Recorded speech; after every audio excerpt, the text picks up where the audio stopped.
El que no ha ballat mai una sardana pensa que és un ball repetitiu i fàcil.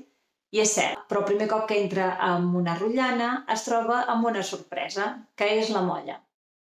La molla és un rebot que es fa al puntejar.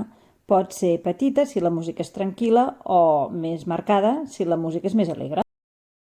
A darrere de vegades el baix sona pum pum pum i la sensació és que tots els balladors fan la molla. La molla es balla en els puntejos i la fa el peu que no punteja. La molla és un punteig de 3 temps, un i. I en aquest i intercalat s'aprofita per fer una flexió i extensió del genoll, de turmell, una flexió i una extensió. És més complicat d'explicar que de veure.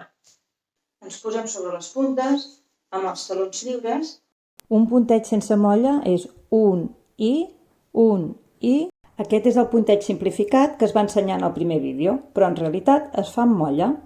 Un punteig amb molla és de 3 temps. Un i, un i. Un i. Per començar a practicar, es pot fer a peu pla. La cama que aguanta fa 2 flexions de genoll. La tercera flexió la fa l'altra cama quan se li transfereix el pes del cos. Aquesta és una bona manera de ballar quan ets molt vell. La molla es fa amb el peu que no punteja, amb aquest d'aquí. L'1 es punteja i s'aprofita per aixecar el taló del peu que no punteja. Un.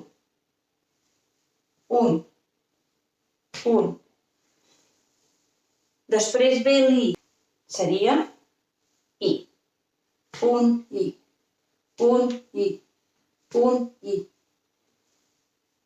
En l'I baixa el taló i puja. I en el segon I cau el pes en l'altre peu. Un I. I aquest peu queda ben doblegat. Un I.